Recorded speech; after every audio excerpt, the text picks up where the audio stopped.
Hi, it's Pastor Paul L. Anderson here at the Fountain of Raleigh Fellowship, where we believe God's blessings never stop flowing. It is Marvelous Monday. I don't know about you, but we had a wonderful time of praising and worshiping God here at the Fountain. We just had an awesome time. Thank you for those of you who came out to celebrate with us. Remember, we only have one service at 9 a.m. We had a powerful time together, and the Lord did what He always does. He showed up and made Himself known, and He propelled us into this week. And so thank you again to all of our ministry partners, and for all of you who sing, who usher, who do everything you have to do to make the service go well. Thank you again. Especially want to say thank you to our team.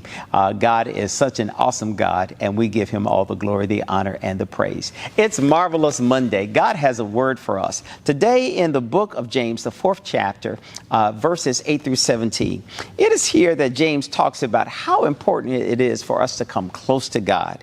He says, if we draw closer to God, God will draw closer to us. The truth of the matter, God has always been trying to get close to us, but we've pushed Him away. He says to us, if you draw closer to God, God will draw closer to you. And whenever you get into the presence of Almighty God, you and I can't help feel like Moses felt that, Lord, I'm not worthy to be in your presence. And then it's for that reason He says, draw closer to God, wash your hands, you sinners, purify your heart. Because whenever we get close to God, it reminds us, God, I need to clean up. I need to make sure I got everything right in my life for you. I want to rid myself of those things that get in the way of me developing the relationship I need to have with you.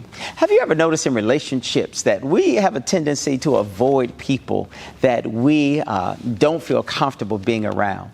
But here in the text, it lets us see that as we draw closer to God, God is always drawing closer to us. And then we'll find out that we love the relationship because we're going to do what it takes, that we can feel good and feel comfortable in the presence of God.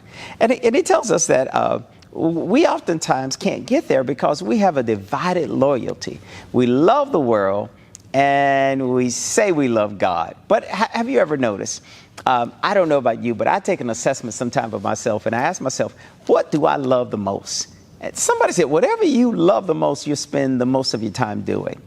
I don't know about you, but in the mornings I get up, I start out with prayer, I do my devotional part. I am a part of a couple of prayer conversations that happen in the morning, as well as prayer with individuals and praying for circumstances and situations in our world.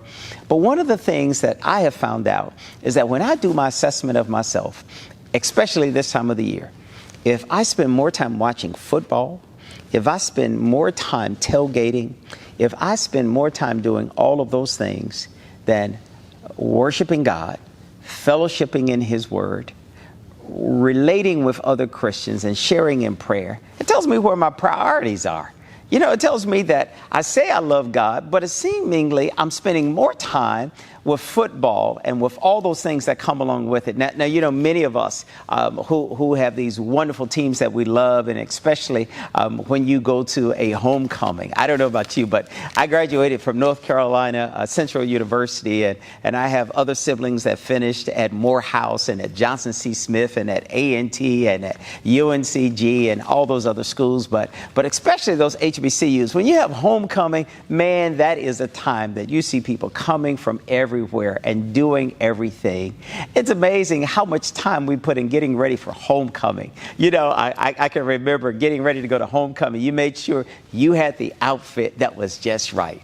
You know, you didn't just go with a pair of jeans on, but you wanted to make sure that you had everything just right because you wanted to see your friends. You wanted to present yourself as being successful.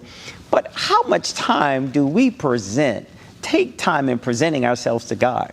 Do we say, God, I want to show you that my life has changed because I've allowed your Spirit to come in and to be the major influence of my life.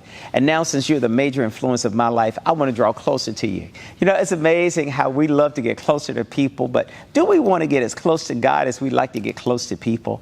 You know, whenever you go to a big concert or go to a big event, you want to make sure you get close enough to the celebrity so you can say that I met the person, or I met the coach of the team, or I met with the new chancellor. And you know, it's amazing. We post all of this stuff on our social media platforms, but do we ever think about how much time are we really investing in our relationship with God. Here he begins to say that when we do that, it helps us to think about, because I'm a sinner and God saved me, I need to share that love with others.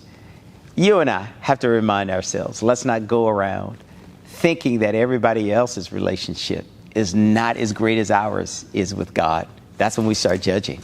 You know, the Bible teaches us that we are not the judge and God is the only judge. And since he is, let's allow God to be God, and let's allow ourselves to be who we should be. People drawing closer to God and inviting others in the same kind of relationship.